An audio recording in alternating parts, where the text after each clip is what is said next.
এখন ৩ নং কোশ্চেনটা আমরা খেয়াল করি। r=1 অর্থ আমরা প্রথমেই দেখেছি r= যদি 1 হয় চলক দুটির মধ্যে কী ধরনের সংশ্লেষ বিদ্যমান। আমরা r=1 + 1 হয় হচ্ছে ধনাত্মক এবং পূর্ণ ধনাত্মক সংশ্লেষের ক্ষেত্রে এখানে উত্তর হচ্ছে খ।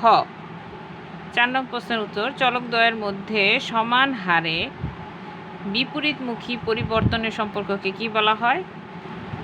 আমি তোমাদের দেখিয়েছি বিপরীতমুখী সম্পর্ক মানে হচ্ছে ঋণাত্মক, আর যদি সমান হারে হয় তাহলে পূর্ণ ঋণাত্মক হবে। এক্ষেত্রে তোমার উত্তর হচ্ছে ঘ, পূর্ণ ঋণাত্মক। এখন আমরা শূন্য সংশ্লেষটা পড়া আমাদের বাকি ছিল। শূন্য সংশ্লেষটা দেখো তোমরা, এখানে আমি ছক করে দেখিয়ে দিয়েছি যে এক্স চলকের পরিবর্তন হচ্ছে কিন্তু ওয়াই চলকের কোনো পরিবর্তন নেই। যখন আমরা এই বিন্দুগুলোকে গ্রাফ পেপারে উপস্থাপন করব তখন এরকম একটা এক্স অক্ষের সমান্তরাল রেখা পাচ্ছি। এই ধরনের সম্পর্ককে বলা হচ্ছে দুইটি চলকের মধ্যে যে একটির পরিবর্তনে অন্যটির যদি কোনো পরিবর্তন না হয় তাহলে সেখানে শূন্য সংশ্লেষ বিদ্যমান। তার মানে r= সংশ্লেষাঙ্কের মান হচ্ছে 0। ঠিক একইভাবে দেখো, যদি এক্সের মানের পরিবর্তন হয়, এক্সের মানগুলো স্থির আছে, ওয়াইয়ের মানের পরিবর্তন হচ্ছে, ওয়াইয়ের মানগুলো বাড়ছে। তার মানে হচ্ছে এক্স আর ওয়াই চলকের কোনো সম্পর্ক নেই, এদের মধ্যেকার সংশ্লেষাঙ্ক r=0। আবার এক্স আর ওয়াই একটি অসমভাবে নিজেদের মধ্যে একবার বাড়ছে একবার কমছে। এই বিন্দুগুলোকে যদি আমরা বিক্ষেপ চিত্র উপস্থাপন করি তাহলে বিন্দুগুলো এরকম একটি এলোমেলো অবস্থা দেখাবে, কোনো দিক নির্দেশন করবে না। এই ধরনের সম্পর্ককেও বলছি আমরা শূন্য সংশ্লেষ। শূন্য সংশ্লেষ আমরা 3 ধরনের দেখতে পাই। শূন্য সংশ্লেষ মূলত একটি চলকের মানের পরিবর্তনে অন্য চলকের যদি কোনো প্রভাব না পড়ে, এটা বাড়েও না কমেও না বা স্থির থাকে বা তাহলে সেটাকে আমরা বলি যে শূন্য সংশ্লেষ। যেমন লবণের ব্যবহার যদি আমরা চিন্তা করি, লবণের দাম যতই বাড়ুক বা কমুক না কেন লবণের ব্যবহার সবসময় স্থিরই থাকে। কেউ লবণ দাম কমে যাওয়ার কারণে বেশিও ব্যবহার করে না, দাম বেশি হওয়ার কারণে কম ব্যবহার করে না। কাজেই এক্স চলকটা যদি লবণের ব্যবহার হয় তাহলে ওয়াই চলক মূল্য ওয়াই চলকের পরিবর্তনে এক্স চলকের কোনো প্রভাব পড়ে না। ঠিক একইভাবে দেখো, জুতার সাইজ আর মেধা স্কোর, এটার সাথে কিন্তু এক্স আর ওয়াই চলকের কোনো সম্পর্ক নেই, দুটো আলাদা বৈশিষ্ট্য। এখন তোমাদের যে কোশ্চেনটা এখানে আছে 5 নং কোশ্চেন বইয়ের, বয়স বাড়ার সাথে সাথে ওজন অপরিবর্তিত থাকলে বয়স ও ওজনের মধ্যে বিদ্যমান সম্পর্ককে কি বলে? আমি আগেই বলেছি একটি চলকের বাড়ার বা কমার সাথে যদি অন্য চলকের মানে অপরিবর্তিত থাকে তাহলে সেটাকে শূন্য সংশ্লেষ বলে। তার মানে এখানে 5 নং কোশ্চেনের উত্তর হচ্ছে শূন্য সংশ্লেষ। এবার তোমাদের নির্ভরাঙ্কের যে কোশ্চেনগুলো আছে সেগুলো আমি আলাদা ক্লাসে বুঝিয়ে দেব। এখন আমি সংশ্লেষের ক্লাসগুলো তোমাদের আগে সংশ্লেষের প্রশ্নগুলো সলভ করে দিচ্ছি।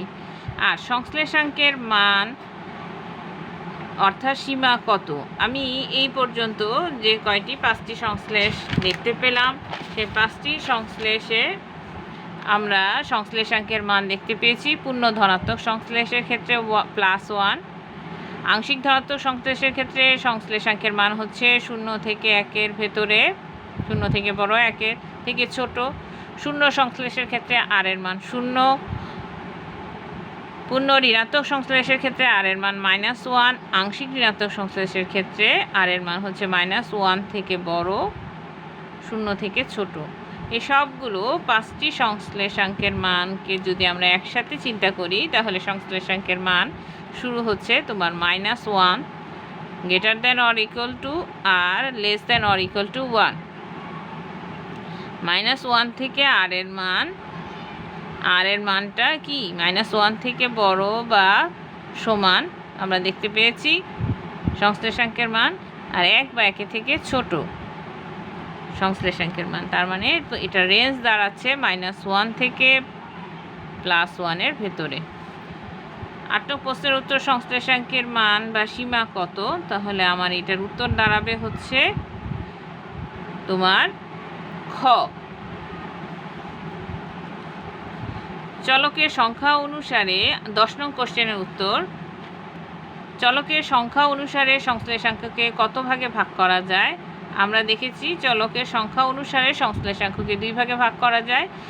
2টি চলকের মধ্যকার সম্পর্ককে সরল সংশ্লেষ বলা হয়, আর 2 এর অধিক চলকের মধ্যকার সংশ্লেষকে বলা হচ্ছে বহুদা সংশ্লেষ। সম্পর্কের প্রকৃতিগতভাবে সংশ্লেষ কত প্রকার? সম্পর্ক ধনাত্মক সম্পর্ক না ঋণাত্মক সম্পর্ক না শূন্য সম্পর্ক? সম্পর্কের প্রকৃতিভাবে সংশ্লেষাঙ্কে কত প্রকার? সংশ্লেষাঙ্ক হচ্ছে 5 প্রকার। এখানে উত্তর হচ্ছে ঘ। কোন ধরনের চলক দ্বয়ের ক্ষেত্রে কার্ল পিয়ারসনের পদ্ধতিতে সংশ্লেষাঙ্ক নির্ণয় করা সম্ভব হয় না? এখানে কার্ল পিয়ারসনের সংশ্লেষাঙ্ক সংখ্যাবাচক চলকের ক্ষেত্রে আমরা ব্যবহার করে থাকি, গুণবাচক চলকের ক্ষেত্রে এটা নির্ণয় করা যায় না। স্পেয়ারম্যানের সংশ্লেষাঙ্কের মাধ্যমে নির্ণয় করা হয় গুণবাচক চলকটাকে, আর গুণবাচক চলক কার্ল পিয়ারসনের সংশ্লেষাঙ্কের মাধ্যমে নির্ণয় করা যায় না। এখানে উত্তর হচ্ছে খ। সংশ্লেষাঙ্কের সর্বনিম্ন মান কত? আমরা এটা কিছুক্ষণ আগেই দেখতে পেয়েছি, সংশ্লেষাঙ্কের সর্বনিম্ন মান হচ্ছে -1। এখানে উত্তর হচ্ছে তোমার খ। 14 নম্বরে আমরা দেখতে পাচ্ছি 2টি চলকের মান দেয়া রয়েছে।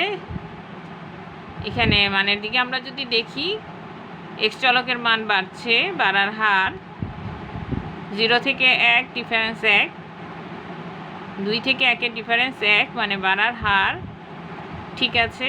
এখানে y চলকের মান কমছে, 1 করে কমছে। তার মানে আমরা প্রথমে দেখতে পাচ্ছি x চলক বাড়ছে, y চলক কমছে, তার মানে এদের মধ্যে ঋণাত্মক সম্পর্ক। আর যেহেতু বাড়ার হার বা সমহারে বাড়ছে বা কমছে, তাই এদের মধ্যে পূর্ণ ঋণাত্মক সম্পর্ক বিদ্যমান। এখানে উত্তর হচ্ছে খ।